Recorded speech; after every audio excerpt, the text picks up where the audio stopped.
경제적인 어려움으로 한 끼 식사가 어려운 이들을 위해 밥값을 내주며 따뜻한 온정을 나누는 기부가 확산되고 있습니다. 한 끼의 밥값을 치를 수 없는 익명의 사람들을 위해 다른 사람이 값을 미리 치르는 것으로 온타리오주 전역으로 퍼지며 화제가 되고 있습니다. 이렇게 값을 미리 치른 영수증들은 식당 입구나 유리창 등 잘 보이는 곳에 붙여둡니다. 그러면 주머니 사정이 어려운 사람은 이 영수증을 들고 직원에게 제시하기만 하면 식사가 제공됩니다. 기부하는 사람과 받는 사람이 서로 마주할 일이 없고 기부자가 생색을 낼 일도 또 밥 먹는 사람은 감사 인사할 대상을 알 수 없는 부담 없는 소중한 한 끼인 겁니다. 펜브로크의 넬슨 스트리트 펍은 식당이 어려울 당시 지역 사회로부터 큰 온정을 받았다며 다시 돌려주고 싶어 이 정책을 도입했습니다. 시작 하루 만에 여러 명으로부터 기부를 받았고 이젠 $25짜리 온라인 옵션도 추가했습니다. 토론토 다운타운에서 가족이 운영하는 한 식당도 넬슨 펍과 똑같은 마음에 지난 6일부터 시행하고 있으며 약 350여 명에게 식사를 제공해 줬습니다. 밥값 나눔은 여기서 끝나지 않고 이들의 소식이 소셜미디어를 통해 알려지면서 이 온정에 참여하는 식당들이 늘고 있다는 소식입니다. 네티즌들 역시 매일 비인간적인 뉴스만 보다 이 소식을 듣고 너무 행복했다. 요즘 같은 시기에 정말 놀랍다. 우리 동네에도 있었으면 좋겠다. 또 이런 게 일상이 되면 좋겠다며 주인을 칭찬하는 글도 있었습니다. 지난주 업데이트된 글에서 넬슨 펍은 연말이 지난다고 배고픔이 사라지는 건 아니라며 반짝 행사가 아니라 계속해서 이어가고 싶다는 마음을 전했습니다. 이성에 앞서 감성을 움직이는 이런 훈훈한 소식은 우리 모두가 위로받는 고귀한 선물로 꼭 내가 선행을 한 건 아니지만 인간만이 할 수 있는 일이기에 더 뿌듯함을 갖게 되기도 합니다. 한편 오늘 발표된 보고서에 따르면 온주 푸드뱅크의 방문 횟수는 총 590만 건으로 지난해보다 38% 늘어 역대 최대 증가율을 기록했습니다. 푸드뱅크 이용자 5명 중 2명이 올해 첫 방문자로 전년 대비 41% 증가했고 6명 중 1명은 일을 하고 있는데도 푸드뱅크에 의존한 것으로 나왔습니다. 7년 연속 푸드뱅크 방문이 증가했는데 올해는 특히 불안정한 노동시장과 사회지원 프로그램 부족, 저렴한 주택 부족에 더해 치솟은 생활비가 주 요인으로 꼽혔습니다.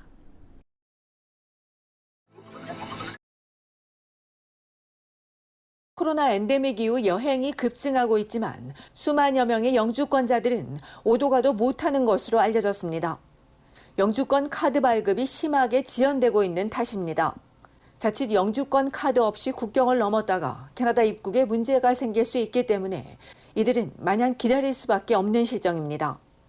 영주권 신청자인 한 남성은 신청서를 내고 넉 달 만에 승인을 받았지만 이후 카드를 신청했는데 석 달이 넘도록 아직 아무런 답변도 받지 못했습니다.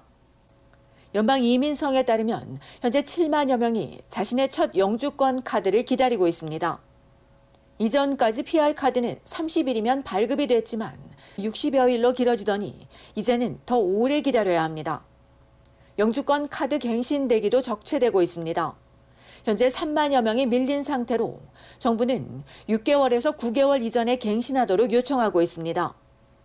여행 도중 PR카드를 분실한 또 다른 영주권자는 지난 7월 교체를 신청했는데 2달이 지난 9월에서야 사진을 거부당했고 바로 사진을 받고 보냈지만 지금까지도 소식은 받지 못했습니다. 이처럼 영주권자가 PR카드 없이 다시 캐나다에 입국하려면 2가지 옵션이 있습니다. 본인의 이민 상태를 증명하는 서류가 있으면 육로를 통해 입국할 수 있습니다. 두 번째는 한 차례 입국이 가능한 영주권 여행 증명을 받는 건데 이는 해외 현지의 비자 신청 센터에서 신청해야 하고 구비 서류 등이 복잡하고 번거로운 데다 여권도 제출하기 때문에 문제가 될 수 있습니다. 이에 캐나다 이민변호사협회는 카드 발급 처리 방식 개선을 요구했습니다. 캐나다 시민이 여권을 받는 것처럼 캐나다 여권사무소에서 PR카드를 직접 발급해 주는 것이 적체를 줄이는 최선의 방법이라고 제안했습니다. 시민권자에게 10일 만에 긴급 여권을 발급해 주는 만큼 영주권자도 이런 특권을 누릴 수 있어야 한다고 강조했습니다.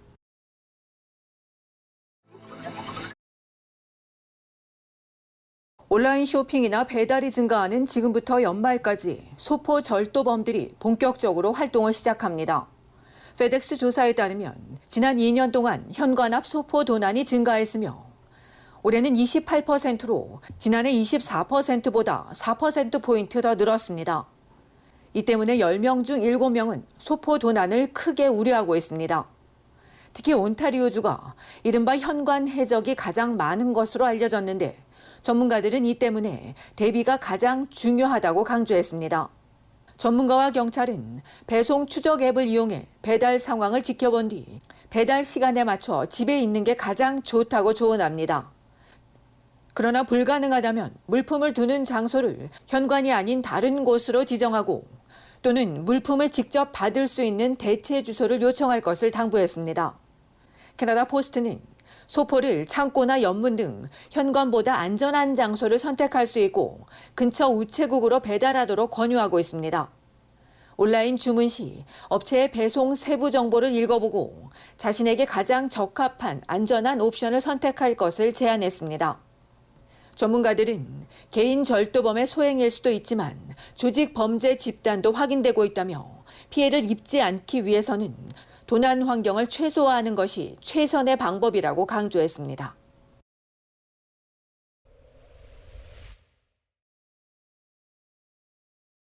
캐나다에서 살모넬라 오염이 우려되는 칸탈루프를 섭취한 한 명이 숨지고 감염 사례가 늘면서 리콜이 확대됐습니다.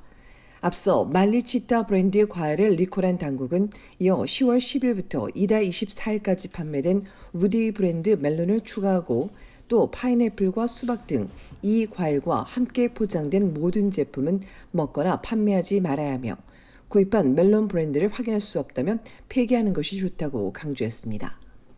연방보건당국은 10월 11일부터 최근까지 온타리오에서 12명, 브리티시 콜롬비아 12명, 퀘벡주 35명 등 5개 주에서 63건의 감염 사례가 보고됐고 17명이 병원에 입원한 가운데 1명이 사망했다며 전국에 각별한 주의를 당부했습니다. 한편 미국 미네소타주에서도 이 멜론을 먹고 사망한 사례가 2건 나왔습니다.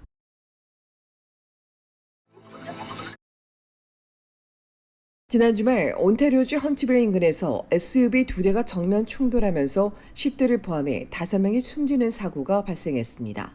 지난 토요일 밤 11시경 히든밸리 로드 인근 60번 고속도로에서 서부 방면으로 가던 메르세데스 SUV와 동부 방면으로 가던 포드 SUV가 정면 충돌해 메르세데스에 타고 있던 10대 청소년 4명이 그 자리에서 숨지고 포드 운전자인 42세 여성이 병원으로 후송됐으나 사망했습니다.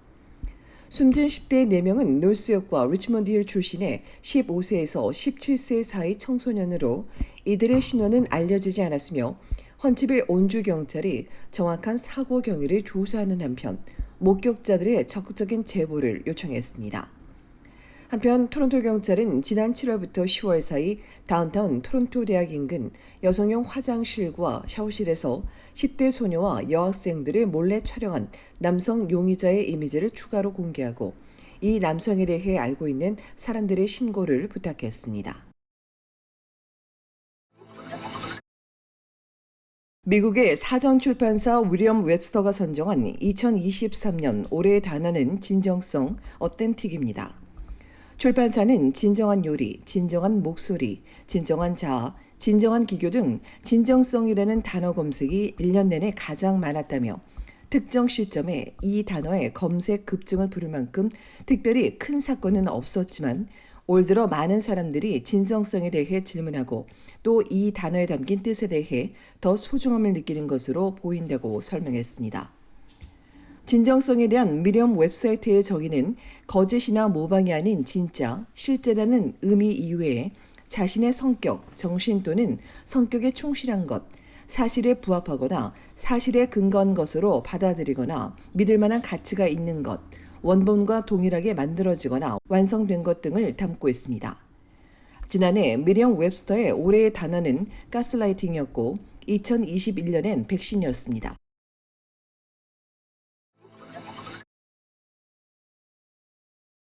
한카 시니어 협회가 지난 8일부터 7박 8일간 진행된 고국 방문 프로그램을 성공적으로 마쳤다고 밝혔습니다.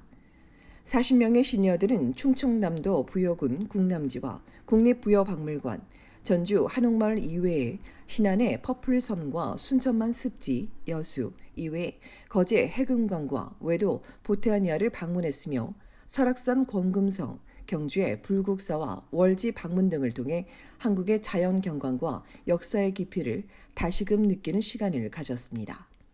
또 부산시 중구 시니어클럽과의 업무 협약을 통해 양국 시니어들의 교류를 강화하고 시니어 모델협회와 업무 협약을 통해 어르신들의 사회적 활동 지원을 위한 발판을 마련했으며 한국 대한노인회 김호일 회장과 만나 한카 시니어협회와의 관계와 협력을 강화할 수 있는 기회를 가지기도 했습니다.